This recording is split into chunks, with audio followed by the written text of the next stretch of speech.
Hello అన్న, మీ పేరు? రమేష్. ఏపీలో ఎన్నికలు వస్తున్నాయి. ఈసారి ఏ పార్టీ అధికారంలోకి వస్తుంది? వైసీపీ.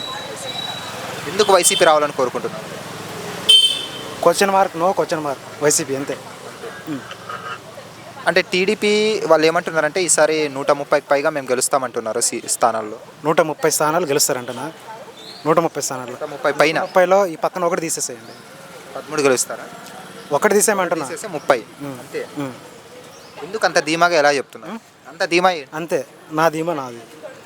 కానీ వైసీపీ మీద చాలామంది ప్రజలు వ్యతిరేకత చూపిస్తున్నారు అంటున్నారు. లా అండ్ ఆర్డర్ ఎక్కడా లేరు.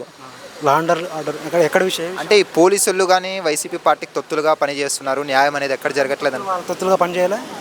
టీడీపీ గవర్నమెంట్లో తొత్తులుగా పనిచేయలేదా?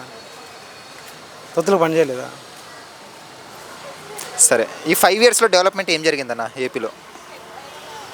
అసలు ఈ క్వశ్చన్ అని అడగకూడదన్న మీరు. ఏం జరిగింటే చెప్పండి. అసలు అంటే ఐటీ పరంగా ఏం లేదు. ఒకసారి విలేజ్లోకి వెళ్ళండి స్వామి. అదే అన్న, సంక్షేమ పథకాలు ఇస్తున్నారు. డెవలప్మెంట్ అన్న, అభివృద్ధి అనేది ఎక్కడ? పోలవరం కానీ, అమరావతి రాజధాని కానీ ఇవన్నీ ఎక్కడ ఇంకా జరగలేదు కదా. ఆన్గోయింగ్ ప్రాసెస్లో ఉన్నాయి అన్నీ. ఆంధ్రప్రదేశ్ రాజధాని ఏదంటే ఏం చెప్పాలి ఏపీ వాళ్ళు? ఆంధ్రప్రదేశ్ రాజధాని ఏమంటే వైజాగ్ అని చెప్తారు. ఇంకొక 5 ఇయర్స్ ఆగండి, వైజాగ్ వస్తుంది. ఇంతకుముందు 3 అన్నారు కదా, మరి ఇప్పుడు వైజాగ్ అంటున్నారు. అంటే 3 పెట్టినా పెట్టచ్చు. ఇప్పుడు ఆ రాజధాని ముఖ్యమా? మనకు రాజధాని ముఖ్యమా?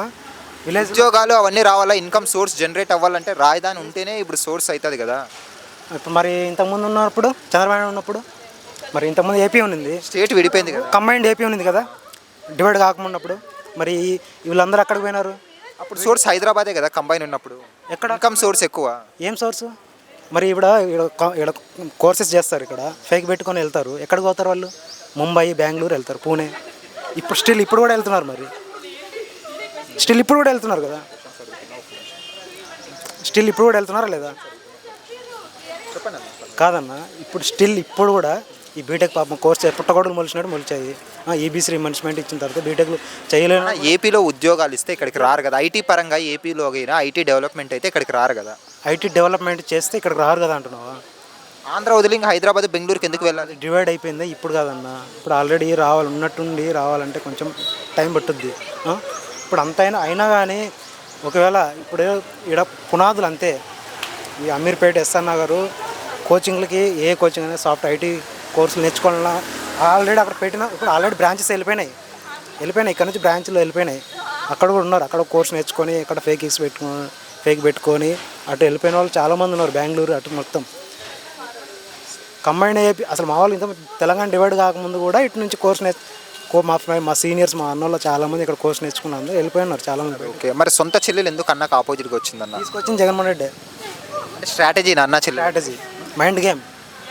ఎలా మైండ్ గేమ్ ఒకసారి చెప్పండి. ఓట్లు చీలే వైసీపీకే నష్టం అవుతుంది కదా. అప్పుడు వైసీపీకి ఏం నష్టం కాదు. ఇప్పుడు జగన్కి వ్యతిరేకత ఓట్లు అప్పుడు ఎవరికి వేస్తారు?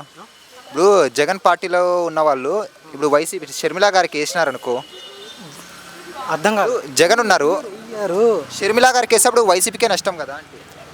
ఇప్పుడు రాజశేఖర రెడ్డి అభిమానులే వీళ్ళు కావచ్చు, షర్మిల గారికి వేసేప్పుడు వైసీపీకి ఓట్లు పడవు కదా. మీకు అర్థం కావట్లేదా? ఇప్పుడు కొందరు ఏంటంటే ఇప్పుడు కాంగ్రెస్ ఉన్నారు, కాంగ్రెస్ పార్టీ. ఇప్పుడు కొందరు ఏంటంటే అట్లా ఎవరేరా లేదు, ఆ పార్టీ లేదు అసలు. జస్ట్ ఊరికి ఎందుకు పెట్టిందంటే నేను చెప్తాను, ఓట్ల కోసం కాదు పెట్టింది. అంటే ఇప్పుడు కోసం కాదు పెట్టింది. ఏంటంటే ఇక్కడ చాలా బిజినెస్ ఉన్నాయి. అటు కర్ణాటక కాంగ్రెసే ఉంది, ఇక్కడ కాంగ్రెసే ఉంది. రేపొద్దున టీడీపీ వచ్చింది అనుకోండి, చాలా బిజినెస్లు ఉన్నాయి, చాలా వ్యాపారాలు కానీ చాలా ఉన్నాయి. చిన్న లీడర్స్ ఉన్నారు, రియల్ ఎస్టేట్ కానీ చాలామంది ఉన్నారు. అప్పుడు కాంగ్రెస్ అంటే ఇంటర్లింక్ ఉందన్నమాట, కాంగ్రెస్ కర్ణాటకకి తెలంగాణకి. సో అప్పుడు ఏంది తెలుసు, అప్పుడు ఏంటంటే ఎవరొకరు ఉండారా. వీళ్ళు వెళ్ళి వైసీపీ వాళ్ళు వెళ్ళి మాట్లాడాల్సిన అవసరం లేదు కదా. కాంగ్రెస్ వాళ్ళు, నేను తప్పు చెప్తున్నానా? ఇంటర్లింక్ ఉండాలి, ఎవరొకరు సమన్వయకర్త అంటారు కదా, వెళ్ళి మాట్లాడుకోవాలన్నమాట. మీరైతే వైసీపీ వస్తుంది అంటారు ఫైనల్? వైసీపీ 100% లేదు, 1000% ఇస్తా. థ్యాంక్స్ అన్న. హాయ్ ఫ్రెండ్స్, మా ఫ్యూచర్ టుడే ఛానల్ చూస్తున్నందుకు చాలా థ్యాంక్స్. మరిన్ని లేటెస్ట్ వీడియోస్ కోసం వెంటనే సబ్స్క్రైబ్ చేయండి. అలాగే ఈ బెల్ని కూడా రింగ్ చేసేయండి. మా లేటెస్ట్ వీడియోస్ నోటిఫికేషన్స్ అన్నీ మీ మొబైల్లో వస్తాయి. మా వీడియోస్ మీకు నచ్చితే లైక్ చేయండి, షేర్ చేయండి, నచ్చకపోతే కామెంట్ చేయండి.